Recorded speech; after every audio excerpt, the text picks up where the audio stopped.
السلام عليكم. هل ممكن لجريمة قتل إنها تفضل غير محلولة لمدة 40 سنة؟ قصة النهاردة هي عن واحدة من أشهر وأقدم قضايا القتل بدم بارد في تاريخ الولايات المتحدة. قصة ميشيل مارتينكو، البنت اللي راحت تشتري جاكيت لكنها واجهت وحش بشري، وبعد ما اتقبض على القاتل ظهرت تفاصيل أثارت الجدل، وده يخلينا نتكلم في قضية النهاردة.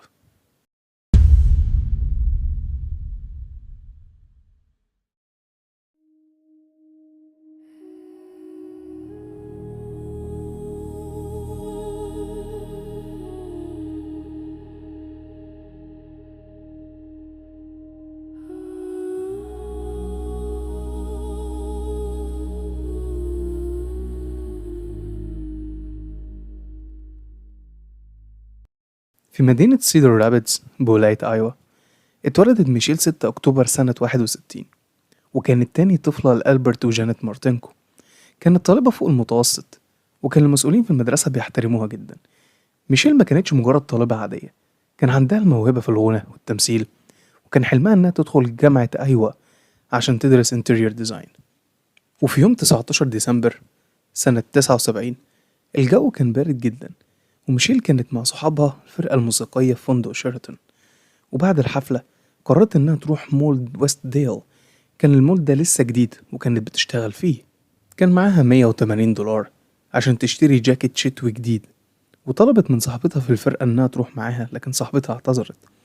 لكن ميشيل راحت لوحدها بعربية عيلتها من نوع بويك إلكترا. بمجرد وصولها المول كانت بتتمشى في المحلات وبتتكلم مع زمايلها في الشغل، وهنا كانت آخر مرة نشوف فيها ميشيل على قيد الحياة. كانت حوالي الساعة 9 بره محل مجوهرات جوه المركز، وبعدها اختفت تماما.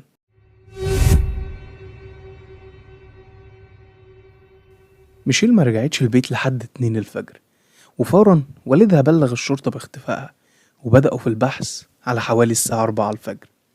وبعد البحث اللي ما استمرش وقت طويل لقوا عربية العيلة في موقف العربيات بتاع المول، وهنا كان المنظر بشع جدا. كانت ميشيل مرمية على الكرسي الأمامي وتعرضت ل29 طعنة في وشها ورقبتها وصدرها، وإيديها كانت مجروحة جروح دفاعية. وللأسف القاتل ما سابش أي بصمات، وده خلى الشرطة تعتقد إن الجاني كان لابس جوانتي. وأغرب ما في الموضوع إنها ما اتسرقتش، $180 لسه في المحفظة، بالرغم إن ده رقم كبير وقتها. وهدومها كمان كانت سليمة، وإن الجاني كمان ما تعرضلهاش جنسيا، وده خلى الشرطة تعتقد إن الدافع للجريمة هو حاجة شخصية. وبدأت التحقيقات على طول. وفي الأسبوع الأولاني الشرطة استقبلت أكتر من 200 مكالمة ورسالة من ناس عايزة تساعد في حل القضية، وبالفعل تم استجواب المئات من الناس، وجمعوا قايمة بتضم أكتر من 80 مشتبه، وتم اختبار 60 منهم لكن تم استبعاده. وفي 19 يونيو سنة 80 الشرطة نشرت رسم تخيلي للراجل اللي بيعتقد إنه قتل ميشيل بناء على أوصاف من الشهود. وصف الراجل بإنه أبيض البشرة، في أوائل العشرينات، بطول 6 قدم، وزن ما بين 70 ل 80 كيلو، بعيون بني وشعر بني مجعد.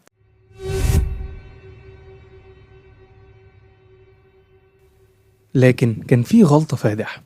بعد 5 شهور من الجريمة جت امرأة قدمت معلومات مهمة. قالت إنها كانت بتسوق عربيتها في موقف العربيات في يوم 20 ديسمبر عشان تطمن على عربية بنتها اللي كانت شغالة برضه في المول، وشافت عربيتين في الموقف، واحدة بتاعت ميشيل، وكان في راجل واقف جنب باب السواق والباب كان مفتوح. لكنها ما كانتش متأكدة من أهمية المعلومة دي، لأنها قرت إن الجريمة حصلت ما بين الساعة 10 والساعة 12 منتصف الليل، وهي كانت هناك الساعة 2 الفجر. وقالت إنها بلغت بنت سكرتير مفوض السلامة العامة، واعتقدت إن المعلومة وصلت للشرطة، لكن الشرطة ما وصلت لهاش المعلومة دي أبدا.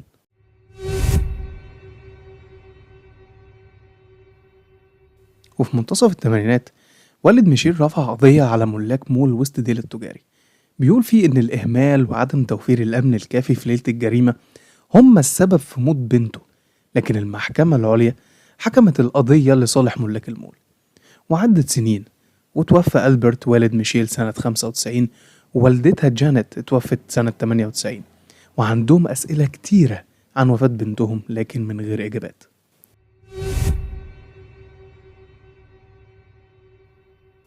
وسنة 2006 حصل تطور غير متوقع في القضية. محقق جديد مسك الملف في القضية دي، وهو بيراجع الملف اكتشف حاجة صغيرة جدا محدش خد باله منها طول السنين اللي فاتت. كان في دم على هدوم ميشيل ودراع ناقل الحركة بتاع العربية، بس ده ما كانش دم ميشيل، ده كان دم اللي قاتل. ميشيل وهي بتدافع عن نفسها قدرت انها تعور الجاني، وتم استخراج الدي ان ايه من بقعة الدم دي، لكن ما كانش فيه اي تطابق في قاعدة البيانات الوطنية، وبكده القضية لسه ما اتحلتش.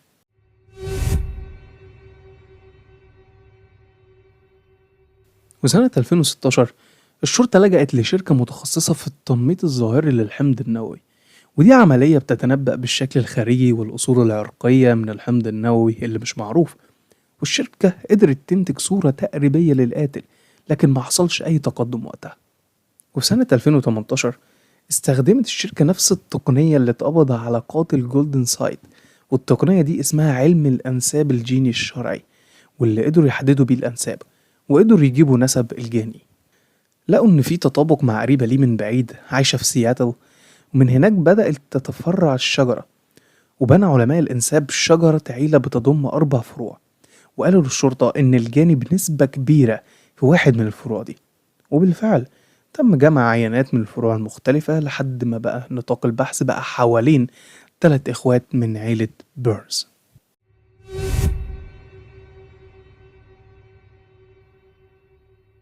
الشرطة هنا بدأت تراقب ال3، وفي أكتوبر 2018 كان المحقق ماثيو ديلينجر بيراقب واحد فيهم، جيري لين بيرنز، وكان عنده وقتها 64 سنة. كان قاعد في مطعم محلي وشاف جيري وهو بيشرب مشروب غازي من كوباية ازاز وشفاطة، ولما مشي المحقق راح واخد الشفاطة بكل هدوء، وتم تحليل الدي ان ايه، وكانت النتيجة صادمة، تطابق كامل مع الدم اللي كان على فستان ميشيل والعربية. بعد 39 سنة أخيرا لقوا الجاني.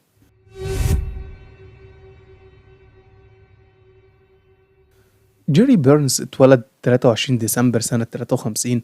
كان عنده وقتها 25 سنة لما قتل ميشيل، ونشأ في مدينة مانشستر في ولاية أيوا، وكان عنده شركة دهان في المدينة، وكان شغال في شركة جون ديري لعربيات النقل. كان متجوز من باتريشا اللي انتحرت في 2008. والموضوع الأغرب إن ابن عمه براين بيرنز اختفى 19 ديسمبر 2013 بالظبط نفس توقيت مقتل ميشيل. وبالرغم من اعتقال جيري في قضية الاختفاء دي، إلا إن الشرطة أكدت إن مفيش أي علاقة بين الاتنين. و19 ديسمبر 2018 تم القبض على جيري بيرنز بعد 39 سنة من الجريمة، وتوجه له تهمة القتل العمد من الدرجة الأولى.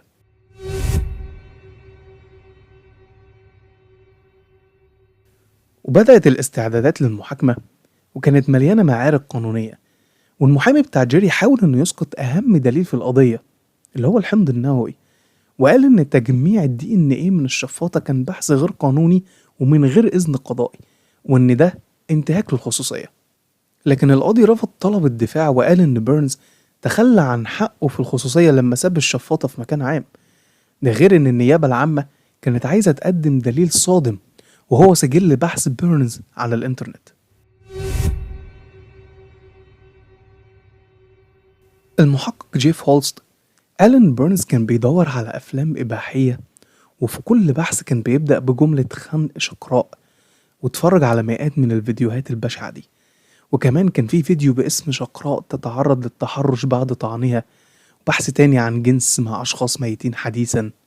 والنيابة كانت عايزة تستخدم سجلات البحث دي كدليل على وجود دافع محتمل، لكن القاضي قرر استبعاد الدليل ده تماما، وكتب في الحكم انه لو تم قبول الدليل ده فجيري بيرنز هيواجه خطر الإدانة بناء على ذوقه في المواد الإباحية، ومش هيبقى بناء على إثبات انه ارتكب الجريمة المنسوبة إليه.